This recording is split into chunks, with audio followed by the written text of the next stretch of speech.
কিছুমান ইণ্টাৰভিউ বা কিছুমান ডিবেটত কংগ্ৰেছ পাৰ্টীৰ কিছুমান নেতা পালি নেতা স্পক পাৰ্চন কিছুমানে সদায় এটা আৰোপ লগাই থাকে, মোদীজীয়ে নিজৰ পত্নীক এৰি দিলে। কিন্তু ইয়াৰ লগত আপোনালোকে আমাৰ চাচা গম পাইছে নহয়, নেহেৰুজীৰো প্ৰকৃত স্বৰূপটো জানিবলৈ দৰকাৰ। তেওঁলোকৰে নেহেৰুজীয়েনো তেওঁৰ পত্নীক কি ব্যৱহাৰ কৰিছিল, কেনেকৈ ৰাখিছিল, আমি সঠিকভাৱে জানো আহক এই ভিডিঅ'টোত। জৱাহৰলাল নেহেৰুৱে নিজৰ পত্নীৰ লগত অতি ভয়াৱহতা কৰিছিল।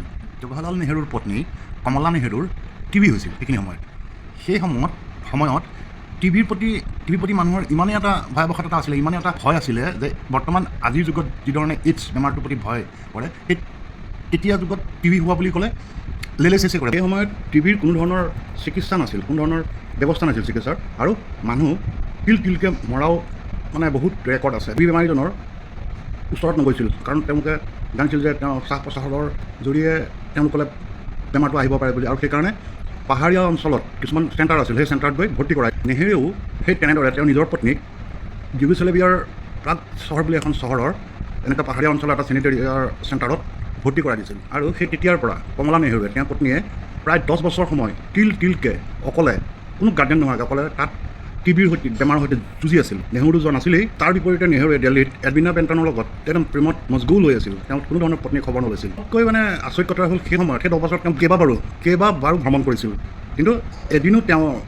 সেই চেনিটেৰিয়াত গৈ পিনে খবৰ নলৈছিল। সেই সময়তে নেতাজী সুভাষ চন্দ্ৰ বোসে এই খবৰটো পাই তেওঁ তাত গৈ প্ৰাগত গৈ ব্ৰিটেইনত গৈ তেওঁ খবৰ লৈছিল আৰু ডক্টৰৰ লগত আলোচনা কৰিছিল।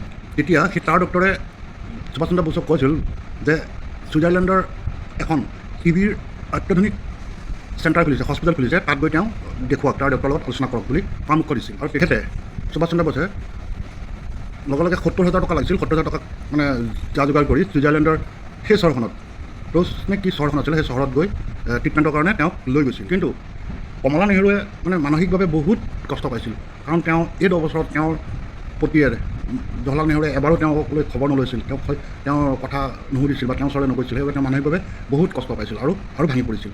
ইয়াৰ পিছত তেওঁ প্ৰায় 2 মাহ সেই হস্পিটেলখনত থাকি 28 ফেব্ৰুৱাৰী 1934 চনত তেওঁ মৃত্যু হৈছিল।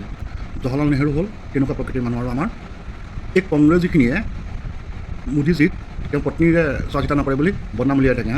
আহি পিনে নিউজ চেনেলত তেওঁ মৃত্যুৰ 10 দিনৰ পাছত সুভাষ চন্দ্ৰ বোসে নেহেৰুক তেতিয়াৰ দিনত তাৰ যোগেৰে তেওঁক খবৰ দিছিল যে তেওঁ পত্নীৰ মৃত্যু হৈছিল বুলি। তথাপিও তেওঁ নাহিলে তেওঁৰ ওচৰলৈ, আৰু পাছত তাতে তেওঁক শেষ যিখিনি কৰ্ম অন্ত্যেষ্টিক্ৰিয়া কৰি তেওঁক বিদায় দিলে। এয়াই হ'ল নেহেৰুৰ চৰিত্ৰ। চিন্তা কৰক, তেওঁ নিজৰ পত্নীৰ বাবে হ'ল না নিজৰ দেশৰ বাবে হ'ল, তথাপিও তেওঁক নেহেৰু চাচা বুলি কয় ৰাইজে।